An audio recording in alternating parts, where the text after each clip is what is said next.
The Raven by Edgar Allan Poe. Once upon a midnight dreary, while I pondered, weak and weary, over many a quaint and curious volume of forgotten lore, while I nodded, nearly napping, suddenly there came a tapping, as of someone gently rapping at my chamber door.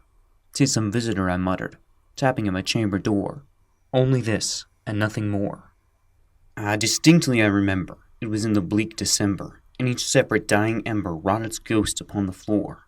Eagerly I wished the morrow, vainly I had sought to borrow from my books surcease of sorrow for the lost Lenore, for the rare and radiant maiden whom the angels name Lenore, nameless here forevermore.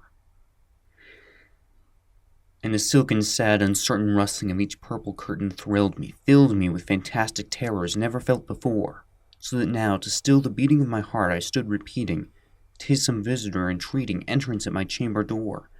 Some late visitor entreating entrance at my chamber door. This it is, and nothing more." Presently my soul grew stronger, hesitating then no longer.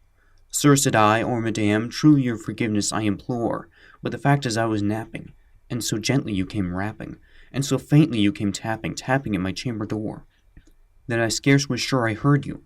Here I opened wide the door. Darkness there, and nothing more."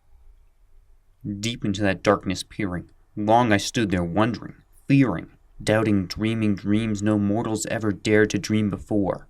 But the silence was unbroken, and the stillness gave no token, and the only word there was spoken was the whispered word, "Lenore."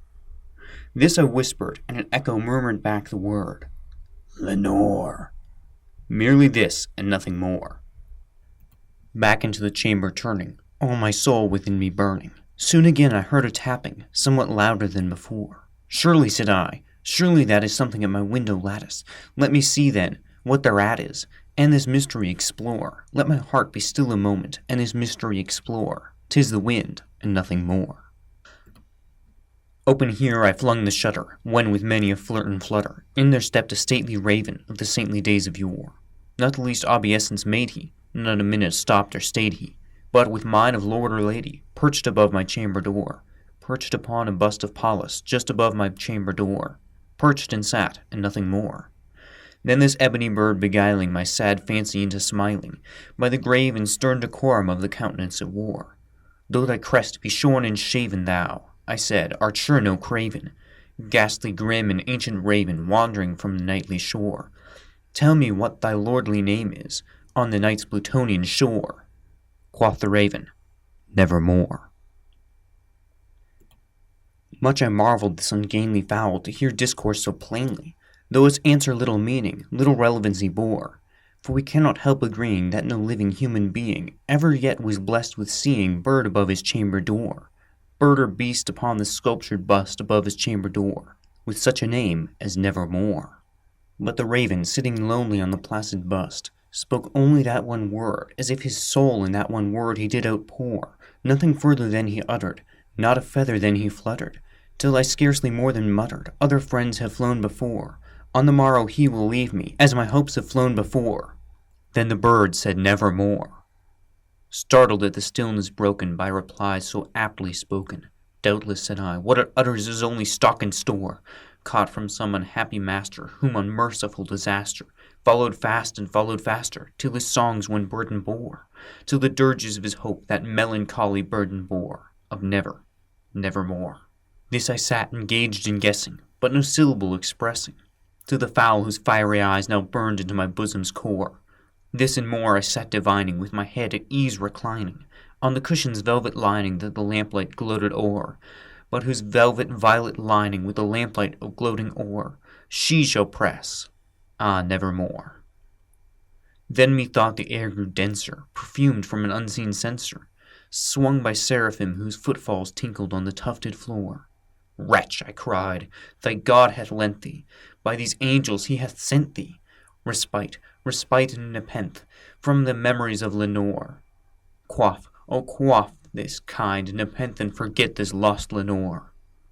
Quoth the raven, "Nevermore." "Prophet," said I, "thing of evil, prophet still, if bird or devil, whether tempter sent or whether tempest tossed thee here ashore, desolate yet all undaunted, on this desert land enchanted, on this home by horror haunted, Tell me truly, I implore. Is there balm in Gilead? Tell me, I implore. Quoth the raven, nevermore. Prophet, said I, thing of evil, prophet still of bird or devil, by that heaven that bends above us, by that God we both adore, tell this soul with sorrow laden, if within the distant Aidenn it shall clasp a sainted maiden, whom the angels name Lenore, clasp a rare and radiant maiden, whom the angels name Lenore? Quoth the raven, nevermore. Be that word our sign in parting, bird or fiend, I shrieked upstarting. Get thee back into the tempest and the night's Plutonian shore. Leave no black plume as token of that lie thy soul has spoken.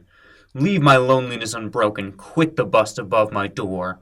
Take thy beak from out my heart, and take thy form from off my door. Quoth the raven, nevermore.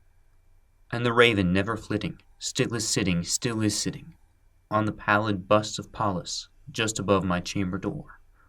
And his eyes have all the seeming of a demon's that is dreaming, and the lamplight o'er him streaming throws his shadow on the floor, and from my soul, from out that shadow that lies floating on the floor, shall be lifted nevermore.